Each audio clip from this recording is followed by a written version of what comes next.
మీరు ఆ వెళ్ళండి ముందు ఇది కట్టుకుని వచ్చేస్తాం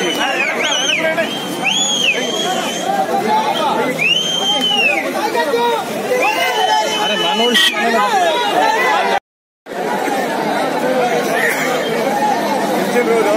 అసలు ఉండదు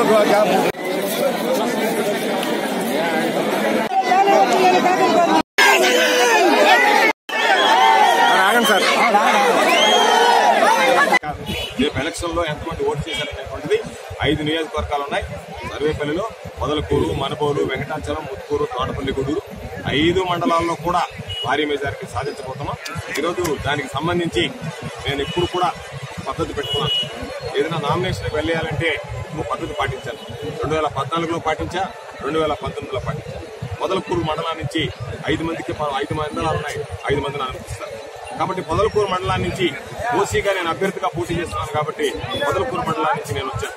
మనుబోలు మండలం నుంచి ST schedule tribe Yanadi lady Padmamma పోయినసారి నాతో పాటు వచ్చింది. మనుబోలు గ్రామ పంచాయతీ మాజీ సర్పంచ్ ఈసారి కూడా నాతో పాటు వచ్చింది.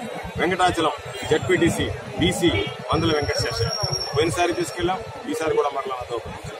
ముత్తుకూరు మైనారిటీ నాయకుడు, ముస్లిం మైనారిటీకి సంబంధించినటువంటి బషీర్ ఆయన పోయినసారి వచ్చాడు, ఈసారి కూడా వచ్చాడు. తోటపల్లి గూడూరుకు సంబంధించి ఎస్సీ ఏడుకొండ. అదేవిధంగా ప్రతిసారి కూడా అన్ని కులాలు అన్ని మతాలు కలుపుకోవాలని, కేవలం ధనవంతులతోనే తిరగకూడదని, వాళ్ళతోనే వెళ్ళకూడదని, అందరినీ కలుపుకు వెళ్లాలనే ఆలోచనతో ఈరోజు కలిసి వచ్చినటువంటి కాంబినేషన్, కలిసి వచ్చినటువంటి వ్యక్తులు అందరూ కూడా ఈరోజు అందరం కలిసి అన్ని వర్గాలను కలిసి నామినేషన్ వేశాం. అన్ని వర్గాల ప్రజల మద్దతు నాకు ఉంది. అన్ని వర్గాల ప్రజల మద్దతు కూడా మరింత ఇవ్వాల్సినటువంటి ఆలోచన ఉందని చెప్పి సందర్భంగా తెలియజేస్తూ, భగవంతుడు ఆశీస్సులతో పాటు సర్వేపల్లి ప్రజల ఆదరణ, సర్వేపల్లి ప్రజల ఆశీస్సులు కూడా కోరుకుంటున్నాను. భగవంతుడి దీవెనలతో పాటు సర్వేపల్లి ప్రజల ఆశీస్సులు కోరి అందించి రాబోయేటువంటి రోజుల్లో మరలా ఒక అవకాశం ఇచ్చి సర్వేపల్లి నియోజకవర్గ ప్రజలకు సేవ చేసేటువంటి భాగ్యాన్ని ప్రసాదిస్తే జగన్మోహన్ రెడ్డి గారు తప్పనిసరిగా ఏ సర్వే చూసినా సరే ముఖ్యమంత్రి అయ్యేటువంటి పరిస్థితి ఉంది. జగన్మోహన్ రెడ్డి గారు ముఖ్యమంత్రిగా ఈ ప్రాంతానికి సంబంధించి వెనకబడినటువంటి పరిస్థితులు, వెనకబడినటువంటి ప్రాంతం, వెనకబడినటువంటి వర్గాలు, వెనకబడినటువంటి ప్రజలు వీళ్ళందరికీ కూడా పూర్తి స్థాయిలో అవసరమైనటువంటి వసతి సదుపాయాలు, మౌలిక సదుపాయాలు కల్పన ధ్యేయంగా పనిచేస్తామని చెప్పి సందర్భంగా తెలియజేస్తూ, తెలుగుదేశం పార్టీ ఒక పక్క మంత్రి ఉన్న, అధికారం ఉన్న, ప్రలోభ పెడుతున్న, తన అవినీతి సంపాదన విచ్చలవిడిగా ఖర్చు పెడుతున్న, గ్రామ గ్రామానికి క్రికెట్ కిట్లు పంచారు, గ్రామ గ్రామానికి డబ్బులు ఇచ్చారు, గ్రామ స్థాయిలో ఉన్నటువంటి నాయకుడు కల్లా డబ్బులు ఇచ్చారు. 5 లక్షల నుంచి 10 లక్షల రూపాయలు ఇచ్చి గ్రామ స్థాయిలో ఉన్నటువంటి నాయకుడిని కొనాలనేటువంటి ఆలోచన చేస్తున్నారు. ఎన్ని చేసినా ప్రజలు మాత్రం ఒక స్థిర నిర్ణయంతో ఉన్నారు. జగన్మోహన్ రెడ్డి గారు ఈసారి అవకాశం ఇవ్వాలి, చంద్రబాబు నాయుడు సాగనంపాలనేటువంటి ఆలోచనలో చెప్తున్నారు. కాబట్టి సోమిరెడ్డి లాంటి వ్యక్తి మీద మరలా 2019 ఎన్నికల్లో పోటీ చేయడం ఈరోజు ఒక విధంగా దౌర్భాగ్యం ఇటువంటి వ్యక్తి మీద పోటీ చేయాల్సి రావడం, ఒక విధంగా అదృష్టం మరలా ఇటువంటి పరిస్థితుల్లో తలపడాల్సి రావడం. కాబట్టి ఎట్టి పరిస్థితుల్లో కూడా రేపు జరగబోయేటువంటి ఎన్నికల్ని నాకన్నా ఎక్కువగా వైఎస్ఆర్ కాంగ్రెస్ పార్టీ ప్రతిష్టాత్మకంగా తీసుకున్నాయి.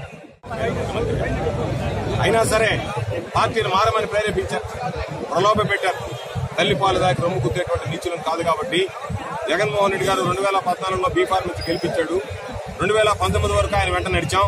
ఈ రోజు ఆయన అదే ఉద్దేశంతో మళ్ళా 2019 ఎన్నికల్లో ఈరోజు బీఫార్ మంది కాబట్టి ఖచ్చితంగా ఈరోజు వైఎస్ఆర్ కాంగ్రెస్ పార్టీ శ్రేణులు ఈరోజు ఎక్కడా కూడా 5 మందితో వెళ్లి నామినేషన్ వేయాలన్నటువంటి నిబంధన అయితే దీనికి కనీసం ర్యాలీకి కానీ దేనికి కూడా అనుమతులు అడగలేదు.